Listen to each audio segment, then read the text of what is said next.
Hi everyone, it's Terry here from nutsaboutsstamping.com. Let's start off with a question. Are you an adventurer? Are you a world traveler? Do you have lots of photos that you would like to preserve to remember all those special memories that you've experienced in the past few years? Then this video is for you. I'm going to introduce today a brand new set of dies that's featured in the annual catalog. This annual catalog just went live at the beginning of June. If you would like to have a free copy of this, you can download one. What I'll do is I will link to a free download in the description box of this video. What I want to show you today are these dies. They are on page 178 of the annual catalog, and they're called Playful Alphabet. Now, the Playful Alphabet dies are bundled with a stamp set, but really, I think for the first time ever, I decided not to buy the stamp set. I just wanted to buy the dies. And the reason is that I do a lot of memory keeping. I kind of got away from it for a while, and now I'm back. But as you can see, these dies are not just for memory keeping. You can use them for cards. So check out my blog over the coming weeks, and I'll show you how to create cards using these Playful Alphabet dies. So here's what I think is really special about the dies. I think Stampin' Up! Got really smart in a couple of different ways. So here's what the dies look like.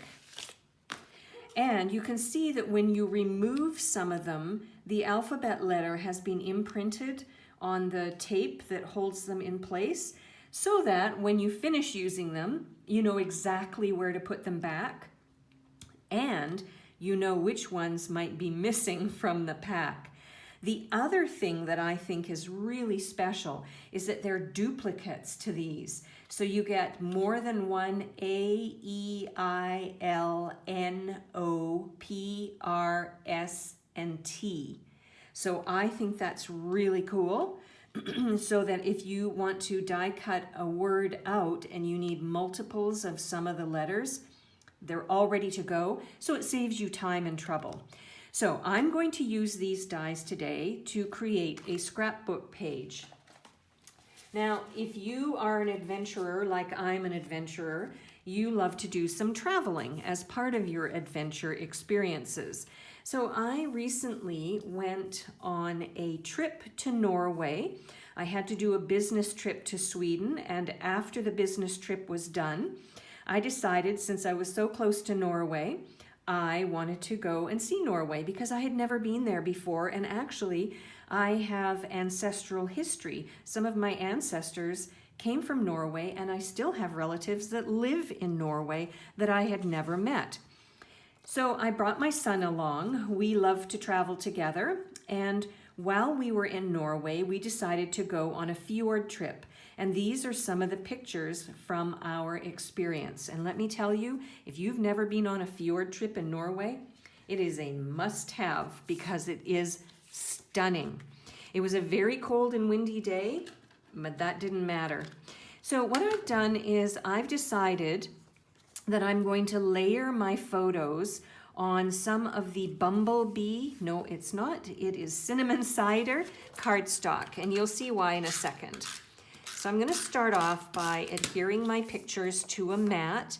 I could have just left the white around each photo, but I wanted them to stand out a little bit. And so by putting a mat underneath, it helps them stand out from what is going to be the background to my scrapbook page. So I've got 3 pieces of cinnamon cider, and I am not going to put the measurements for these because I think it depends on the size of your photos, how much of a border you want around your photos. So you're going to have to determine what you want as your border size. I can tell you, most photos, if you send them to a developer, come back 4 inches by 6 inches, so your mat would be 4 1/4 by 6 1/4 if you wanted a nice mat around it. I have a photo printer here at home, So I've chosen different sizes for my photos, and then I chose to have a white border and trimmed the white border down. So mine are a variable size, which is why there's no point in me sharing the measurements for the cinnamon cider for this particular project. Now for my card base, or for my scrapbook page base, I'm used to making cards, I've decided to use one of the sheets of the World of Good Designer Series paper. I think this paper is fabulous. This particular sheet has this inlay, this sort of bronze, I guess, or copper. I think it's a copper inlay. And so I am going to attach my photos to this scrapbook page in a few minutes. But what I want to do is I want to create a title for my scrapbook page, get my title adhered to the page, and then I'll add the photos so that I have spacing all organized. So I decided to use a leftover strip of the copper foil sheet, and I'm going to create a title that says Norway. So let me just freeze the video and I'll get this all set up, and then I'll show you how to finish off the page. I have my letters for Norway situated on my copper foil sheet on my die cutting machine, and I'm going to lay the top cutting pad on, and I'm going to run it through my die cutting machine, and you can see how easy it is. These dies are amazing. No effort is required in making alphabet letters. So let's get it set up on my page. I have my title all ready to go, and you can see that I did a little bit of a cheat. I decided that since this was a fjord trip, that not only would I die cut Norway, but I would die cut fjord as well. No big deal. You've seen how I die cut out one word, so it's the same for the second word. There's no mystery or magic to it. And now what I want to do is add one of the World of Good Memories and More cards as sort of I guess a secondary title to my page. Now, if you do memory keeping or card making, these are perfect also for cards as well as scrapbook pages. So you get some 4x6 cards that are, most of them are double-sided. Some of them that have this copper foil inlay are single-sided. You get some sticker sheets to go with your cards, and then there's these little 3x4 cards that are also perfect for memory pages, but also cards as well. So I've chosen one of them that says Dream, Discover, and Explore. I love the colors. It's got early espresso and cinnamon cider, which is why I used layers on my photos. Oh, that's really pretty too. Good thing about this card pack is that there's 2 of each card in the pack. So if you like both sides, you have 2 cards, and you can use either side depending on the project. So I've got this sort of secondary title here. And now what I'm going to do is bring my photos back in, and I want to add an embellishment. So also while I was die cutting the letters, I die cut from the Beautiful World, well, it's a bundle. So all of these products except for the alphabet letters come in a suite called World of Good. And I will link to other videos that I've created using the Beautiful World bundle, but there's 2 of these little worlds, so I die cut one. And then there's the globe stand. So I want to use that as an embellishment. So before I attach my photos, I want to attach my stand. Again, it's for spacing reasons. So I'm using my silicone sheet here because any glue that leaks over, I can just let it dry and brush it off, which is great. So I'm going to add my globe stand here, And I think I'm going to get some mini dimensionals, mini Stampin' Dimensionals. I just saw there's a couple of spots here that I missed when I was poking out all the bits and pieces. Hang on a second. I just got a brand new sheet of mini Stampin' Dimensionals. So I'm going to pop up my globe from the stand just to give, again, a little bit of dimension to my scrapbook page. And I'm going to use 3 minis. And then I'm just going to lift up the globe stand and tuck this down in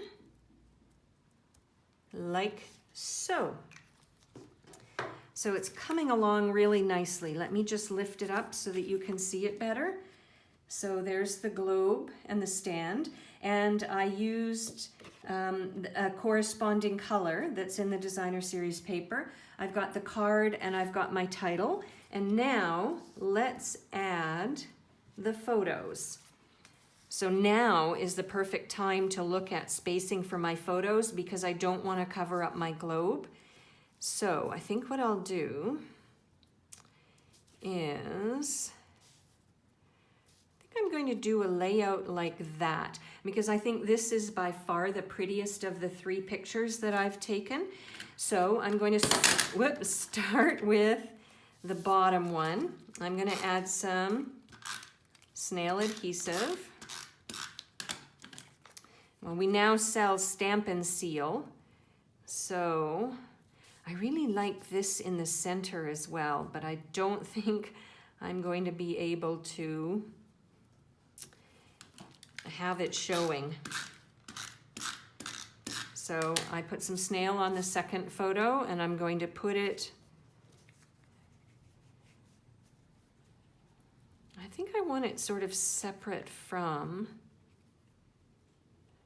yeah, gonna have, I like the rock that's in this photo and I don't want to cover it up.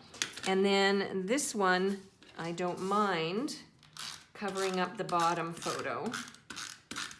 And by doing so, it makes it stand out from the other photos like so. All right, so I'm really happy with how my page is looking. I'm not sure I will add other embellishments to my page.